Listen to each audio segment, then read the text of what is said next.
MC news కు స్వాగతం. ఈనాటి ముఖ్యాంశాలు. తల్లికి వందనం పథకాన్ని ఇంట్లో ఎంతమంది పిల్లలున్నా అందిస్తామని మంత్రి నారా లోకేష్ స్పష్టం చేశారు. తిరుపతి గాంధీ రోడ్డు 4 కాల మండపం దగ్గర ఉన్న Sri Tirupati silk and readymade shop ముందర చేనేత కార్మికులు ధర్నాకు దిగారు. చేనేత కార్మికులు తయారు చేసిన చీరలను తీసుకుని ఏడాది దాటినా వాళ్లకు షాపు యజమాని డబ్బులు చెల్లించలేదని గాంధీ రోడ్డు 4 కాల మండపం దగ్గర ఉన్న Sri Tirupati silk and readymade shop వద్ద చేనేత కార్మికులు ధర్నాకు దిగారు. షాపు వారికి క్లాత్ మర్చెంట్ అసోసియేషన్ అధ్యక్షులు సహకరిస్తున్నట్లు పేర్కొన్నారు.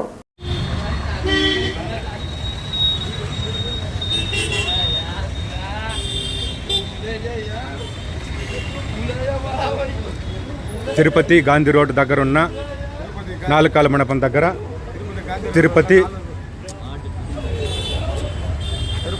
గాంధీ రోడ్డు 4 మండపం దగ్గర తిరుపతి సిల్క్స్ అనే అంగడిలో 1 సంవత్సరం ముందు 5 లక్షల చిల్లర అమౌంట్ చీరలు కట్టాము.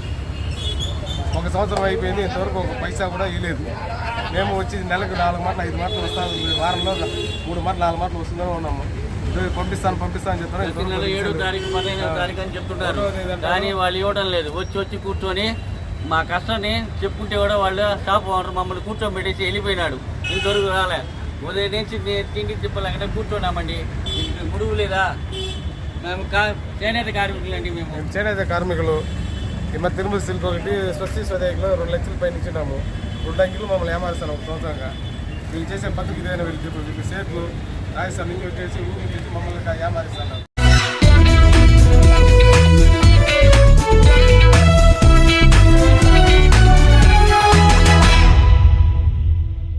ప్రధానంగా ఎన్డీఏ ప్రభుత్వం అధికారంలోకి వచ్చే ముందల తల్లికి వందనం పథకాన్ని ఇంట్లో ఎంతమంది పిల్లలున్నా అందిస్తామని మంత్రి లోకేష్ స్పష్టం చేశారు. మార్గదర్శకాలు రూపొందించడానికి కొంత సమయం కావాలని, గత ప్రభుత్వంలో జరిగిన తప్పులు మళ్లీ జరగకూడదనే మా లక్ష్యం అన్నారు. అర్హులు ఎంతమంది ఉన్నా ఒక్కొక్కరికి 15,000 ఇస్తామని అందులో సందేహం లేదన్నారు. ప్రభుత్వంతో పాటు ప్రైవేటు పాఠశాలలకు వెళ్లే విద్యార్థులకు ఈ పథకం వర్తిస్తుందని శాసన మండలిలో వెల్లడించారు.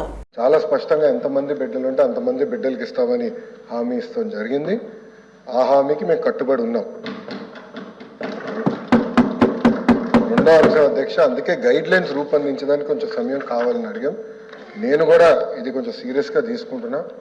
మంత్రులందరితో కూడా మేము చర్చిస్తున్నాం. గతంలో జరిగిన లోటుపాట్లు జరగకూడదనేది మా లక్ష్యం. మీరన్నట్టు గతంలో 15,000 రూపాయలని, తర్వాత అది కాస్త నెక్స్ట్ ఇయర్ 14,000కి అయింది, తర్వాత 13,000కి అయింది. 1,000 రూపాయలు టీఎంఎఫ్ అన్నారు, ఇంకో 1,000 రూపాయలు ఎస్ఎంఎఫ్ అని అది డబ్బులు తీసుకుంటాం జరిగింది. అంతేకాకుండా ఎలిజిబిలిటీ క్రైటీరియా కూడా మార్చడం జరిగింది అధ్యక్ష. గ్రామాలు వచ్చే గల 5,000 రూపాయలు నెలకు వస్తే ఆటోమేటిక్గా వాళ్ళు ఎలిజిబుల్ అనేది, 5,000 కన్నా తక్కువ వస్తే ఎలిజిబుల్ అన్నారు. అట్లా మళ్ళీ దాన్ని మార్చారు. భూమి కూడా అది కూడా మార్చారు. దాని తర్వాత ఎలక్ట్రిసిటీ కన్జంప్షన్ విషయంలో కూడా కొన్ని నుస్ఖలు జరిగినాయి. ఇంతేకాకుండా పాదయాత్రలో కూడా నేను అనేక మందిని కలిసినప్పుడు వాళ్ళు చాలా స్పష్టంగా, మేము ఇప్పుడు అప్పు చేసి ఒక 4 వీలర్ 4th హ్యాండ్ బండి కొన్నాం అంటే 30,000 రూపాయలు 40,000 రూపాయలు పెట్టి ఒక స్కార్పియో కొనుక్కున్నాం. ఇమీడియట్గా తీసుకున్న వెంటనే మా తెల్ల కార్డు పోయింది, దానివల్ల మాకు రావాల్సిన సంక్షేమ కార్యక్రమాలన్నీ పోయినాయని వాళ్ళు నాకు చెప్తాం కూడా జరిగింది. ఇది కూడా మేము డిస్కస్ చేస్తున్నాం.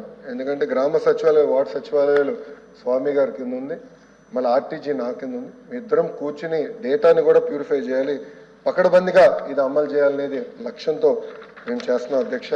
సో మీకు ఎలాంటి సందేహం అవసరం లేదు. అర్హులు ఎంతమంది ఉన్నా ఇవ్వాలనేదే ఎన్డీఏ ప్రభుత్వం లక్ష్యం.